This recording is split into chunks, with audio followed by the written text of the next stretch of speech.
Peace and love, peace and love, peace and love. Welcome back to Tunji Talks, the home of the I Have a First podcast. What is the I Have a First podcast?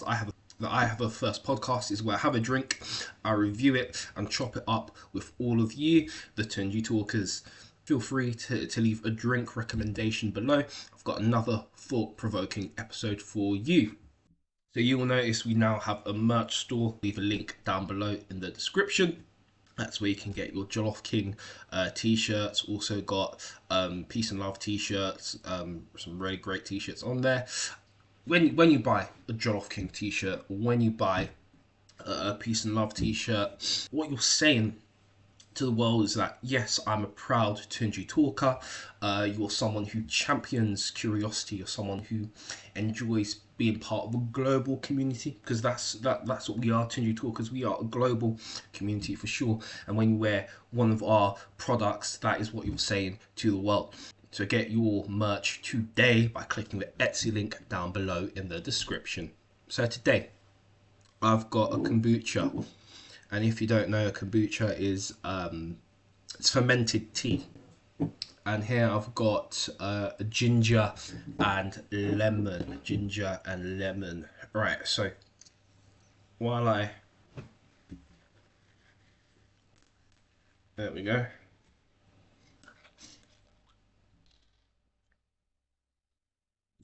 Smells zesty.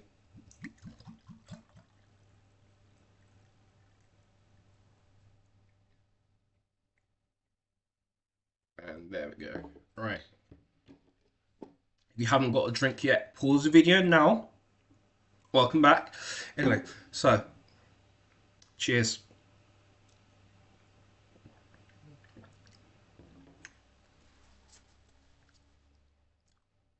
Interesting. I'd say this drink is probably 60% lemon, 40% ginger. I'd prefer it if there was a little bit more ginger to give me a bit of a kick, but this is more of a lemony. Yeah, it's not too bad. It doesn't have like a spicy kick, but we keep it moving. So I was recently reading this book called The Magic of Thinking Big by David Schwartz. Now, one of the reasons I like this book is because if you're looking to make a change in your life, I highly recommend you get this book. Incredibly thought-provoking. And as I was reading the book, there's a segment, an extract from the book that I thought that really resonated with me, and I want to share this extract with you all. Just as the business that neglects to plan ahead will be just another business if it even survives, the individual who fails to set long-range goals will most certainly be like another person lost in life's shuffle. Without goals, we cannot grow. This caught my attention because people always ask me, Tunji Talks, how do you always do so much? It's because I set goals for myself. It's because I make timetables for myself. I set deadlines for myself. This is all part of living a life that allows me to do a lot of things.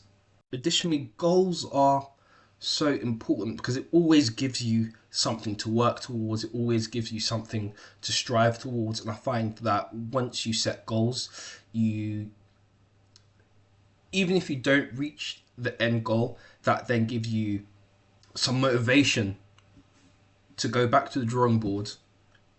It allows you to work out what you did well, what you didn't, then you can create a new plan in which you can then succeed on. Anyway, let me know your thoughts down below. Have you read The Magic of Thinking Big? If you have, give this video a like and let me know what you enjoyed most about this book. And if you haven't, make sure you get a copy of this book today. Why don't we talk about the greatest footballer of all time? Well, at least the greatest footballer in the modern era of football. You know, the debate is between Cristiano Ronaldo and Messi. And people go back and forth between the two. But for me, Cristiano Ronaldo is the greatest of all time. That's in my opinion. And if you disagree, let me know down in the comments. Who would you put in there? Would you put Messi? Would you put Mbappe? Would you put Bellingham? I want to know your thoughts. So in the last World Cup that took place in Qatar, that was a great World Cup, especially because that was the first World Cup that took place during December. So that was quite exciting. It was different. I really enjoyed that World Cup, to be honest. Probably one of the best. So during the last World Cup, Portugal went down to penalties, and of course Cristiano was taking a penalty. But more than that, Cristiano Ronaldo, he is a leader. So let's take a look at this footage. Anda bater, anda bater. Bate bem, perdemos, foda, anda. Novidade, vai, novidade. Bate bem. Confiança, caralho.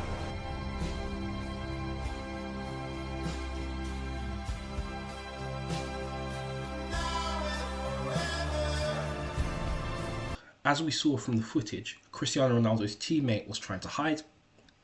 And as a leader, Cristiano Ronaldo wanted the best for his team. He wanted his team to be bold, he wanted his team to be brave, and he wanted his team to strive for more. So, let's take a look at the language that Cristiano Ronaldo used.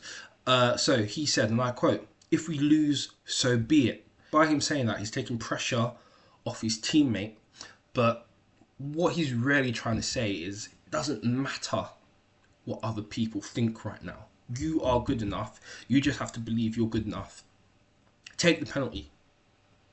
By shying away, you don't know what's lying on the other side.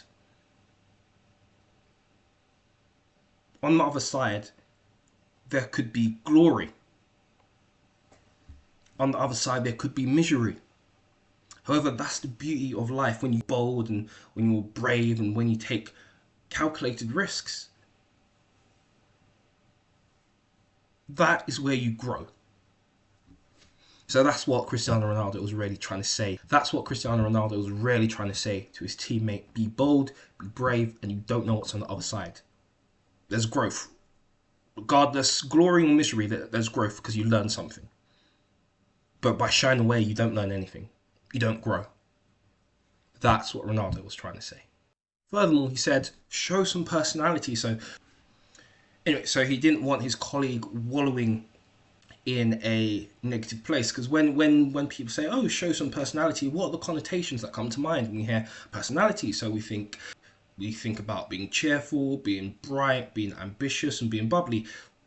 During penalty takeouts, it's a high stakes situation. So Cristiano Ronaldo is only trying to motivate his teammates to give them the very best. Then he said, you take it well. So Ronaldo has been attentive in training. He knows what his teammate has been working on. And this small comment would make a world of difference. Again, that little small comment might motivate his teammate to give it a real go, to give it a crack. And this is a great example of how a leader can create a positive atmosphere that allows their teammates or colleagues to challenge their mindset. Because when you challenge yourself, when you challenge your mindset, that's where growth comes.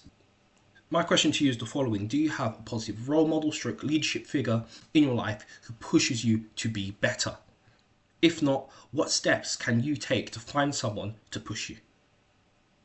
Regardless of your position, regardless of what your position is, let me know your thoughts down below in the comments.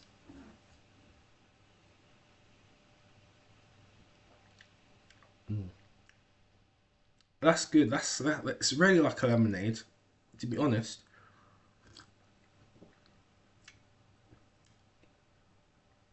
I'm struggling to taste the ginger. Sort of like a little hint of ginger. It's really lemony.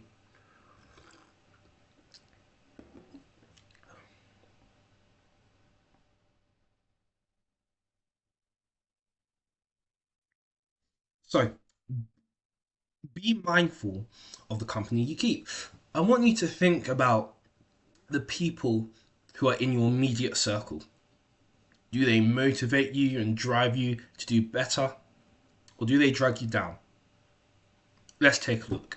Almost anywhere you go where you see a person coming out with a level of discipline that others don't have, there was a person there with high standard, high expectation. Kobe Bryant. When did LeBron become the beast that he is? Most people are like, well, LeBron is even better, Michael is better. LeBron went to the Olympics and they recruited Kobe to go to the Olympics. Go study LeBron after he went to the Olympics with Kobe, because he noticed Kobe was maniacal about his training. Nobody ever had the standards of Kobe, including Michael. Michael had better God-given ability, but Michael wanted to party and do all the other stuff. Kobe was maniacal. Everybody who ever played with Kobe realized this guy's a monster. Allen Iverson, one of my favorite players to watch. He tells a story one time. He says, hey, one time I'm playing against the Lakers. I say, hey, Kobe, what are you doing later? Let's go to dinner. We go to dinner. And then Kobe's like, what are you doing now? So I'm going to go to the club. You want to roll? He says, no, I'll take you. He goes, drops him off at the club. Kobe does. He says, where are you going? He says, I got to go back to the gym to practice. Kobe's got 5 championships. AI's got 0. So as Patrick Bet-David, PBD, mentioned, I'm a huge fan of PBD, by the way. Huge fan. Anyway, so as he mentioned, Kobe Bryant was the type of person who encouraged people to step into their greatness. So if you were around Kobe Bryant, he strived for greatness always. And if you were not willing to try to be great, then Kobe Bryant would wash his hands of you. And as PBD mentioned in the clip, Kobe dropped someone off to the club, and then he went to go and practice. You know, yeah, cool. You want a club? You want a party? Okay, you do that. Party and all the rest of it. I'm gonna train. I'm gonna be great. I'm gonna work on my craft to be a master of what I do. So that's just interesting, really interesting.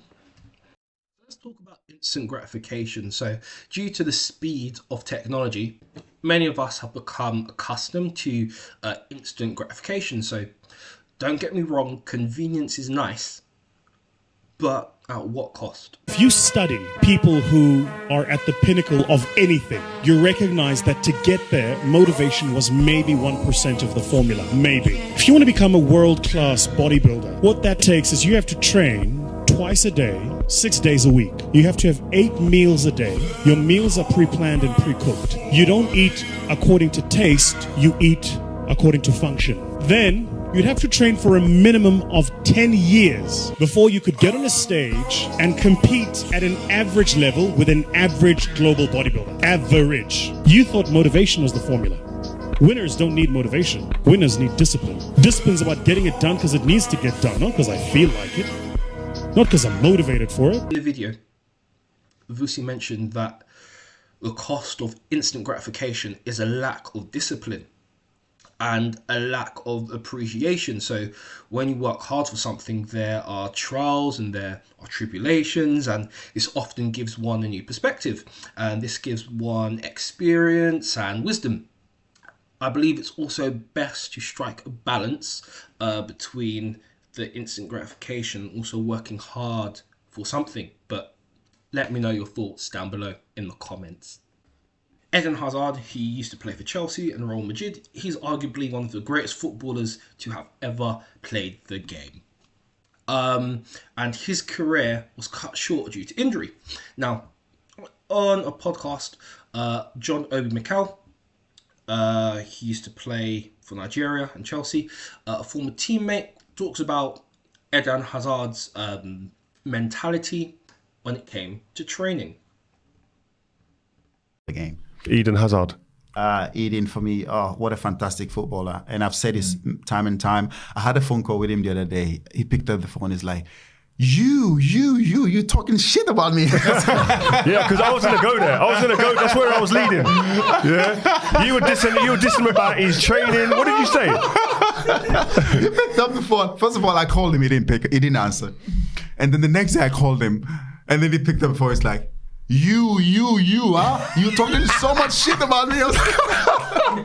I'm like, I know. I'm not talking shit about you. I'm saying how good you were because you achieved all that you've achieved without putting an effort. Imagine if you did put an effort. So he literally didn't put effort in. He just knew he was that good. He was that good. I mean, this guy comes into training. He doesn't tie his training boots. He doesn't tie it up. That's he just leaves disrespect. it on, and you can see the lace. He's just standing there with his hands in his pants, and he just stands in the corner. Right. No, but Keeping the things warm. That's the man how then. is he getting away with this? You had some top No, managers. he's not respecting no one. That's no respect. Are the coaches not saying, "Come on, Eden, you need to get more involved"? Like They do, but it is like Valaba. He says the same in That's in French. That means go over there. Yeah, go over there. The Valaba. Oh, sorry, I speak French. Or what was it? Or Show I'm bilingual, yeah. Did he say what? Alright. Yeah. So he just mumbles and just stands there, and then he moves a little bit. And it's like, okay, and we're like, Eden, seriously, we're not gonna pass you the ball. It's like, all right, don't worry, don't pass me the ball. Okay, you go and play yourself. And then on the weekend, he's in the team. We know he's gonna be in the team, but then you're thinking, how is he gonna perform? Not training, and then he comes out, after a game, and he's got the man of the match award. Performs like he's been training for for hours. Don't none of the big guys in the team like pull him and say, "Listen, bro, you need to start fixing up in training." No. Even JT tried. He's like, Valaba, please don't disturb me. Don't disturb me. It's like, Don't disturb. So I was talking to him the other day. He's like, he said to me, Mikel, it's not like I was not trying. He said, he said when I went to Madrid, I looked at myself. I was like, okay, let me try, let me give it a go, let me put some effort. But then I started getting injuries. His body weren't used to it. Yeah, my body couldn't take it. Only once a week he needed to do that. Exactly. Once a week activities. Yeah, exactly. So my body couldn't take it, and that's why I look at it. I was like, you know what? I'm just gonna quit. He said I got offers to go to Saudi. What am I gonna do? He said I've got a lot of money right now. I don't need the money. So I go to Madrid, to Saudi, where I'm gonna take $1 million a week, and then what? $1 million a week, and he said no. Wow, these men must be bathing, boy. Yeah. He said to me, I got about 2-3 offers to go to Saudi. He said, what? He said, Mikel, I've got a lot of money. He said to me, and you know how I live my life? I said, yeah, I know. He said, I don't spend too much money. We know he doesn't. Yeah, he's not a guy who wears flashy stuff. He wears one Nike trainers for a very long time. And he said, I don't spend money. So I have money now to live with my family. That's admirable, you know what I mean? I admire that. I do admire that.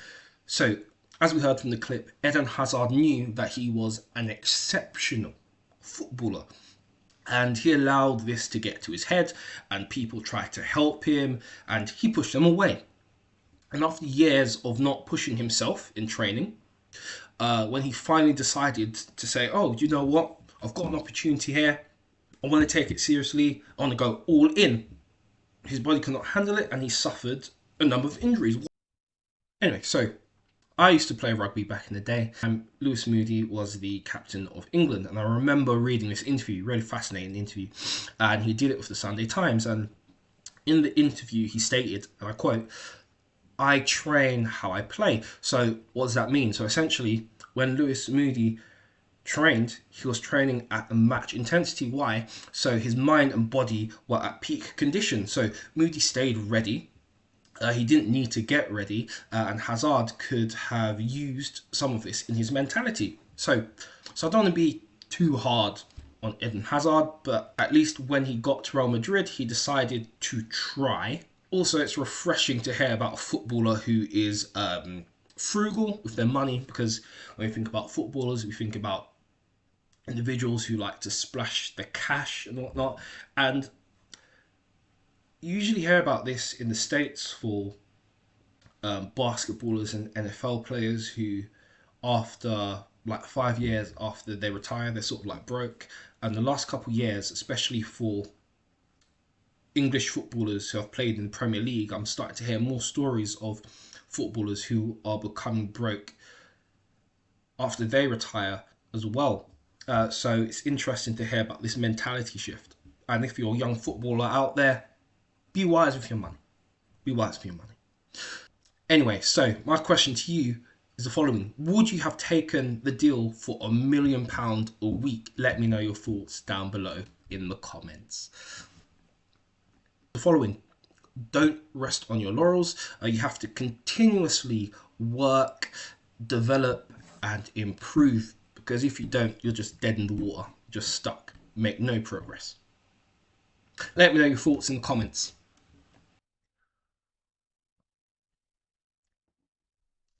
So how do you frame a situation? What do I mean by this? I'll explain. So, is a glass half full or is it half empty? Is there a lesson to be learnt? Is it winning season forever and always? Never say you can't do it. Say, I haven't done it yet. I haven't done it yet. And that's true with everything. It's like, there's nothing that you can't do.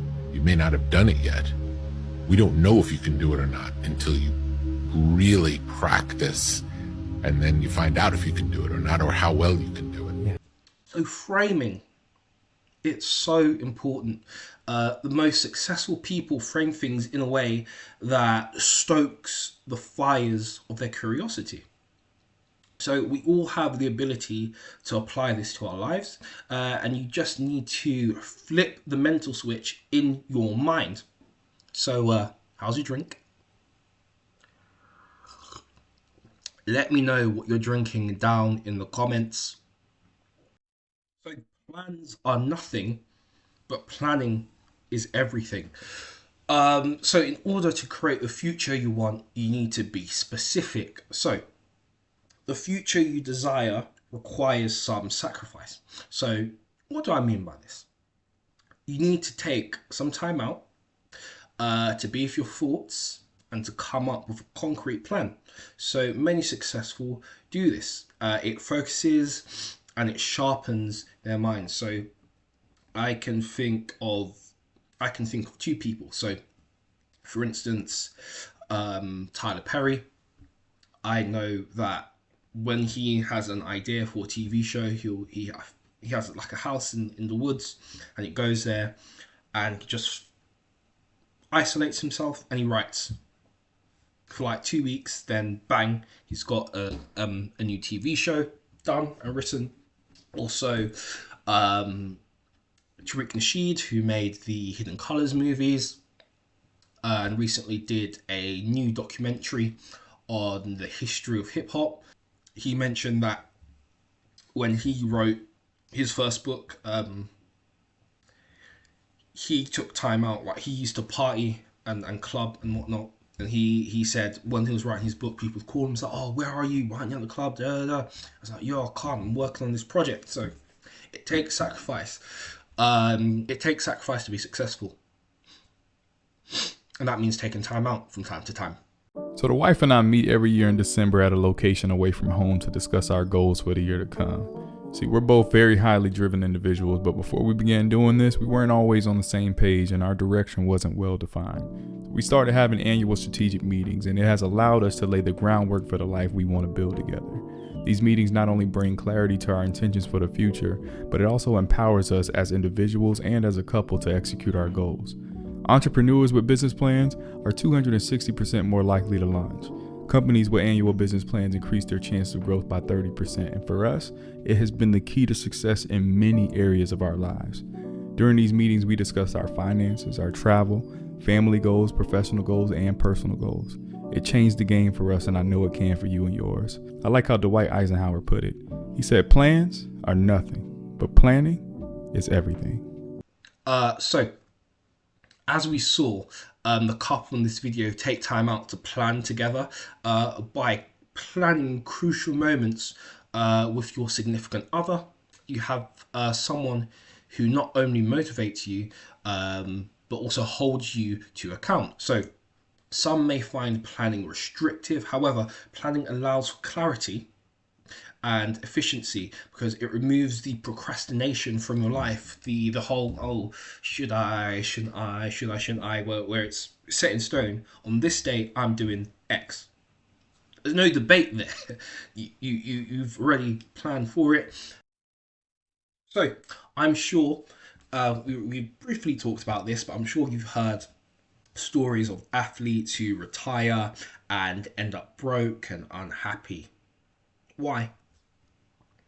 Because they're not prepared to think about life after their sport. So the next story explores a wonderful position that English footballer Eric Dyer finds himself in.